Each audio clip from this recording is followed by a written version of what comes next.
Passo a palavra ao Dr. Cláudio Maretti, que é professor de Geografia Humana, membro da rede, na verdade ele é líder da iniciativa Amazônia Viva da rede WWF, World Wildlife Fund.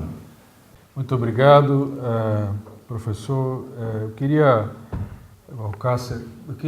inicialmente agradecer, em primeiro lugar, agradecer a abertura da jornada da Igreja Católica e da PUC do Rio de Janeiro de dialogar com organizações e pessoas que não são exatamente iguais, que têm coincidências, que têm interesses comuns, mas não são exatamente iguais.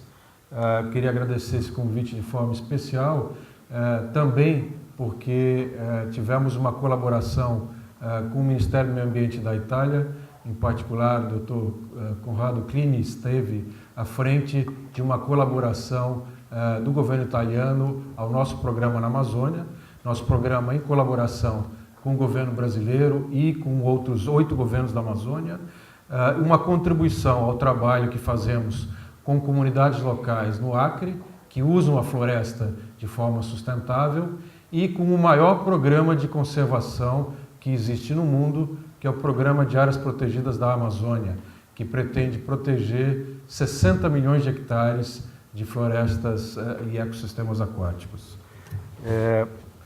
Eu escolhi falar sobre a Amazônia por algumas razões. Em primeiro lugar, porque é uma região como outras, não é? Ela exemplifica a realidade que nós vivemos.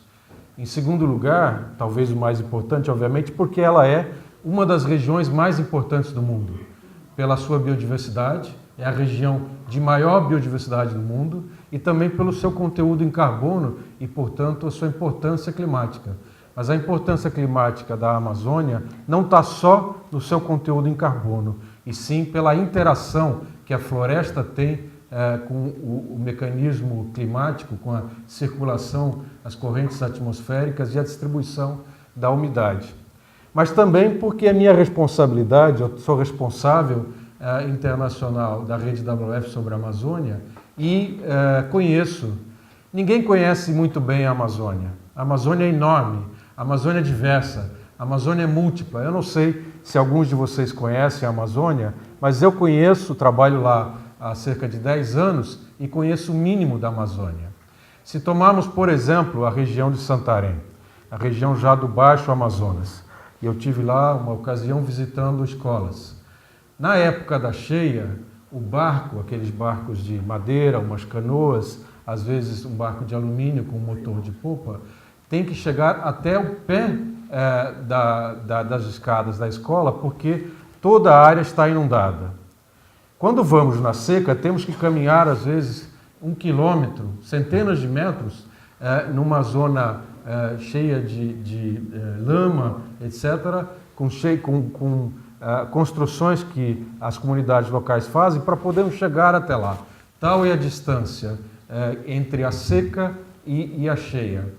Ocorre que essa dinâmica da natureza é utilizada de forma sábia por essas comunidades de ribeirinhos que, em determinada época do ano, vivem com base na pesca. Mas outra época do ano fazem uma lavoura e tem até algum gado para ter algum alimento ou uma poupança. Nesse ciclo das atividades humanas e a coerência desse ciclo com os ciclos da natureza é que reside a beleza da adaptação dessa comunidade, mas também a sua capacidade de sobrevivência nesse ambiente que é lindo, que é maravilhoso, que é de grande biodiversidade, mas que é hostil, que é difícil. Ou seja, um programa governamental que chega e vamos regularizar a terra dessas comunidades e decide, aqui está o seu pedaço de terra, viva aqui daqui para frente, não funciona.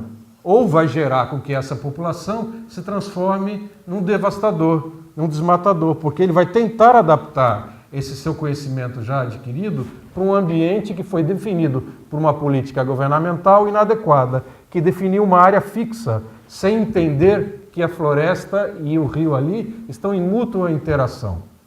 Ora, eu estou dizendo isso porque, na verdade, a Amazônia está sofrendo, nos últimos 10 anos, dessas consequências das mudanças climáticas que o professor Vitório acabava de falar e que o Dr. Conrado Klein mencionou antes. Nós temos visto secas e enchentes maiores e mais intensas se sucederem com uma frequência muito maior. Essas mudanças são também as mudanças que nós vamos ver. Ou seja, não é só uma questão de aumento da temperatura ou de subida do nível dos rios, mas é uma questão de intensificação das atividades climáticas, das manifestações climáticas. Ou seja, secas cada vez mais intensas, lado a lado, no ano seguinte ou no mesmo ano, com enchentes cada vez maiores. E isso gera consequências de, por exemplo, populações que já não podem se deslocar para fazer a sua atividade ou ir até a cidade mais próxima, porque os rios ficaram inavegáveis, ficaram impossíveis de navegar. Ou atividades agrícolas que eles faziam à beira do rio, agora inundada numa época onde costumava ser seca e eles podiam fazer a sua lavoura para a sua mandioca, etc. Essa questão, no caso da Amazônia, esse impacto nas comunidades locais, ela ocorre no mundo todo.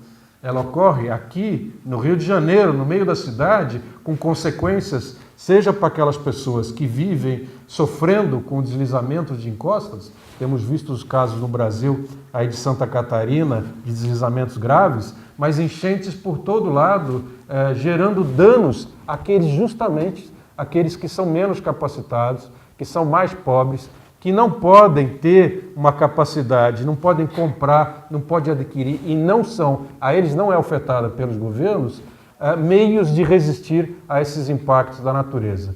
Portanto, quando falamos de mudanças climáticas, estamos falando possivelmente de danos a comunidades locais, povos indígenas que muitas vezes ainda estão em condição de isolamento voluntário no meio da Amazônia, mas também a população mais sofrida, mais pobre dos centros urbanos. E o que a Amazônia tem a ver com isso? A Amazônia tem a ver com isso porque, quando ela sofre das mudanças climáticas, ela sofre porque as suas comunidades perdem essa capacidade de adaptação, porque as mudanças climáticas são mais rápidas, ou porque as políticas governamentais não são adequadas ao seu histórico de relação com a natureza. Mas ocorre que as atividades também que se geram na Amazônia hoje em dia, sejam elas, por exemplo, as estradas, a atividade agropecuária, particularmente no caso da pecuária bovina, usada muitas vezes de forma irregular, ilegal, para esconder a grilagem da terra. Portanto, não é qualquer atividade agropecuária que é necessariamente danosa, mas aquela irregular que desmata para demonstrar que ocupa a terra, mas também das hidrelétricas.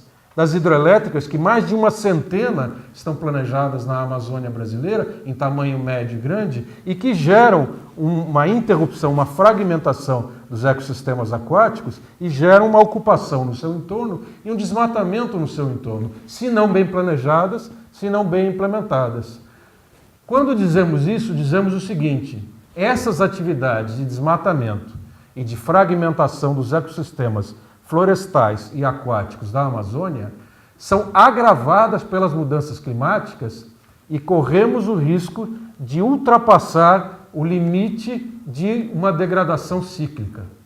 Corremos o risco dessas modificações gerarem emissões e um distúrbio tal na interação entre floresta e clima que a degradação continua seguindo. Ou seja, até a questão de incêndios, se supõe que a Amazônia, a floresta úmida mais importante do mundo, estaria imune a isso. Mas ao fragmentarmos, vamos gerando um secamento da floresta. Ao fazermos uma exploração florestal, retirando a madeira de forma ilegal, insustentável, deixamos restos dessa exploração descuidada na floresta, aumentando o potencial de fogo. A atividade agropecuária mal planejada, mal conduzida, põe fogo para limpar o terreno, a capacidade da Amazônia resistir a esse fogo vai diminuindo. Com as mudanças climáticas, uma seca dessa mais intensa gera uma condição que pode gerar um dano maior. E esse dano maior vai emitir mais carbono, que vai levar a mais mudanças climáticas e pode levar a essa situação irreversível. Ora, uma vez isso ocorrido, já não é mais a Amazônia que sofre. Então, a Amazônia sofre porque as suas populações estão vulneráveis, sobretudo as mais tradicionais, e se estiverem submetidas a políticas inadequadas. A Amazônia sofre porque ela é muito dependente da dinâmica climática, e se essa dinâmica muda, a sua biodiversidade sofre. Mas o mundo inteiro sofre porque a Amazônia é talvez o maior depósito de carbono ao ar livre do mundo. Portanto, na medida não só que desmatamos a Amazônia, e esse desmatamento no Brasil tem diminuído, mas nos países andino-amazônicos tem aumentado, não só porque desmatamos a Amazônia, mas porque eventualmente entramos num ciclo de degradação irreversível que gera mais emissões. E pior do que isso, a função da Amazônia não é só acumular carbono e não emitir esse carbono nessa perspectiva de uma estratégia de adaptação às mudanças climáticas, mas é também manter esse ciclo da atmosfera. Por exemplo, a Amazônia é uma bacia hidrográfica, ou parte dela é uma bacia hidrográfica. É muito fácil imaginarmos que o desmatamento no Peru, na Colômbia, no Equador, afeta o Brasil e a zona do Baixo Amazonas. Mas não lembramos que o desmatamento no Pará, no Maranhão, gera uma descontinuidade da umidade que sai do Atlântico e vai para os Andes e garante a biodiversidade das maiores do mundo na encosta andino-amazônica. Se esse ciclo se rompe, sofremos nós também, porque a agricultura do centro-sul da América do Sul depende das chuvas que vêm, de alguma forma, pelos rios voadores da Amazônia. Portanto, meus senhores, quando estamos falando aqui de Amazônia, ela é um exemplo para o mundo, porque as suas comunidades estão aí à mercê do que nós fazemos aqui. Porque ela é um exemplo para o mundo, porque a sua biodiversidade está dependendo das nossas atitudes aqui no Rio de Janeiro, em Brasília, em Nova York, em Roma.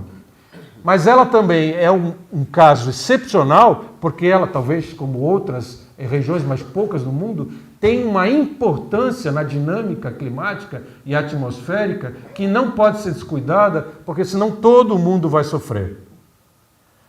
É por isso que eu venho falar da Amazônia para os senhores.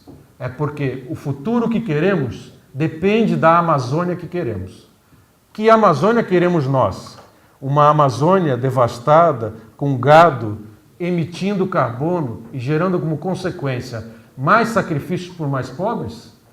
Ou queremos uma Amazônia viva que nos provenha serviços ecológicos que nos permita tirar alimentos, poder gerar energia e manter a estabilidade climática que garante, inclusive, a chuva no centro-sul do Brasil e do resto da América do Sul, que permite a produção de alimentos que não nos torna impossível viver. Senão fica tão caro que teremos a primavera brasileira, copiando aí a primavera árabe, de forma muito pior do que é hoje. Eu termino aqui fazendo um convite.